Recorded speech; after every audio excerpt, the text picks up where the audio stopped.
What's up, everyone? Since there are no LCS games until the 16th, I wanted to do something a little different for this week. I see this question asked a lot. Who should I climb with?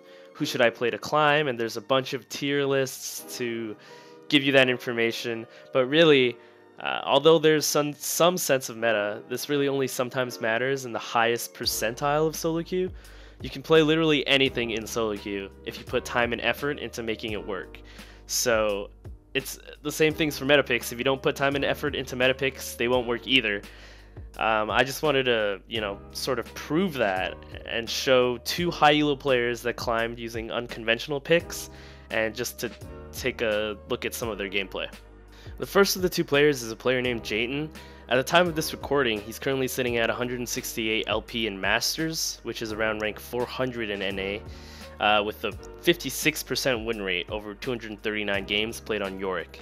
You can see that he isn't just a role player waiting to get carried every game, as he leads his team in damage in these two games.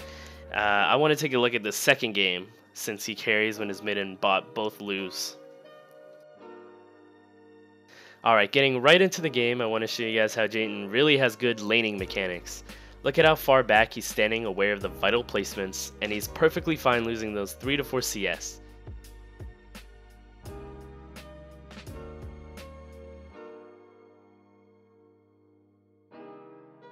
You can see how he wards immediately after seeing Jhin topside to prevent any sort of cheesy gank, and based on watching a couple of his games, I learned that York has a really strong level 3 power spike, and I feel he's waiting for that, and it's just fine farming under turret for now.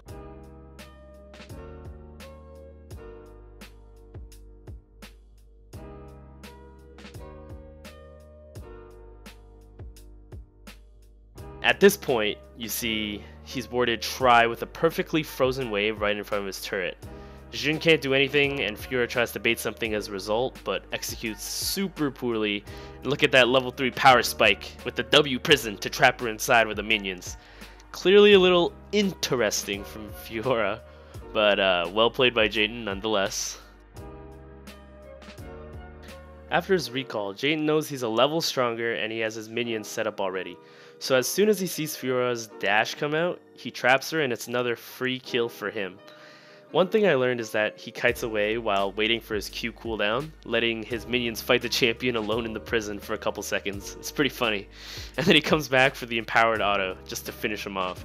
This is actually huge as his bot side is losing really hard. They just got double killed, and his mid died once, and he gets first turret at level 6 with his demolish and his ultimate.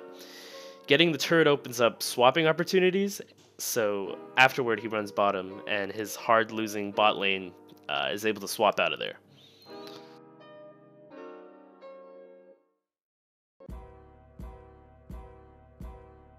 Jayton recalls and goes to the bot side, and he sort of smells some sort of dive, and he sets up to meet Jhin in the Tri-Brush.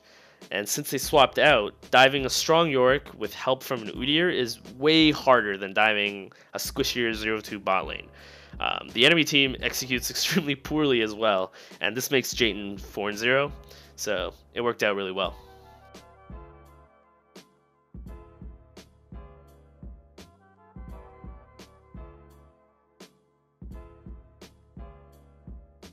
So he clearly knows he's the only strong one on the map at this point, and if he swaps to the far side of the map, he needs to make sure he's doing something there as well. So he makes sure to push out the lane, take the Herald, which is actually huge paired with Yorick's ultimate. It's like 2 Heralds. So what Jayton keeps doing is going to a side lane, getting immense pressure there, doing something with it, for example, getting Herald or defending the tower, then swapping to the opposite side of the map. This sort of evens out the pressure of the map as much as possible. And clearly dying is not good, but he suicides for the tower when he goes back bottom, but he generates so much pressure for his team. Look how hard his team is getting pressure down mid. Imagine if Jhin was there mid as well, instead of killing him, and he gets a tower anyway.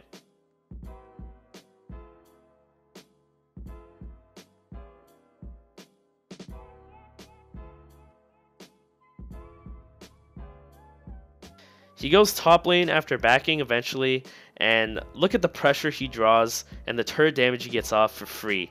Everyone's trying to They don't know what to do. They're either no one can handle him alone in the side lane, and everyone's trying to like usher over there to deal with him, but he still gets so much damage on the tower. So Jaden's team eventually find a pick and take Baron, and Jaden uses that Baron to split bottom, pulling off a 2v1, which pretty much ends the game immediately afterward.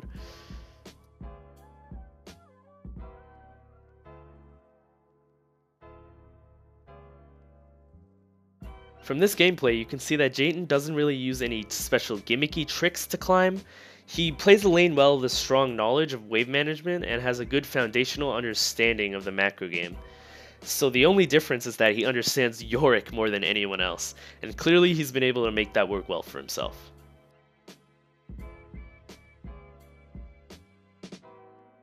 So the next player I want to show you guys is a guy called Fiddle Jungle, who is a Fiddle one trick.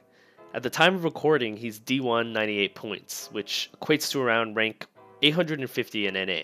He has historically played Fiddle Jungle, hence the name, but has recently found success playing him in the support role.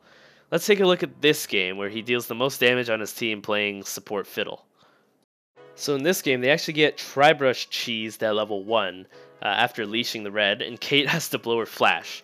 They're forced to play passively, but he spaces well and gets some E-poke off eventually. And they heal up from the level 1. Get a huge trade here, where he dodges the Ezreal Q and Brand W by walking forward. They both throw him behind him, and his bird does a bunch of damage. And now they're in the driver's seat for this lane.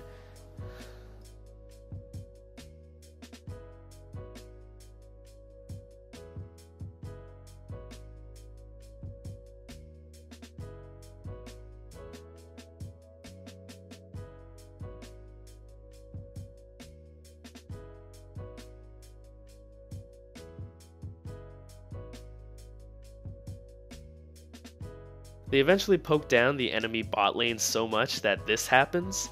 It's really bad for Ezreal to back here since he loses that huge wave, so he's pressured to stay, but then gets sniped, and then it becomes disastrous when Trundle also suicides. So then they get 3 kills there, they recall, return to lane, Kate pushes the lane out so you can clear the river pink, and then Fiddle Jungle uses an insane ult angle here for another free kill onto Brand, and an almost kill onto Ezreal, but this leads to the first turret take anyway, so it's huge for his team.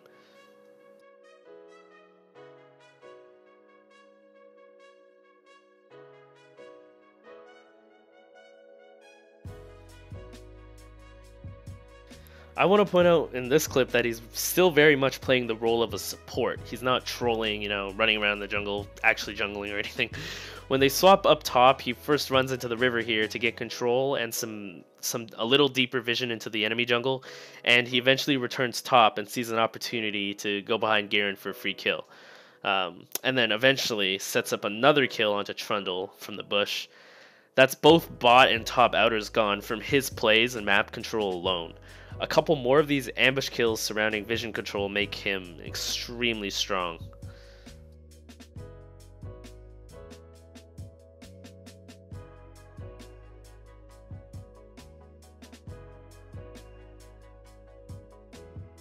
They eventually grab Baron off an easy pick and strong vision, and one final ult in from vision cleared areas ends the game.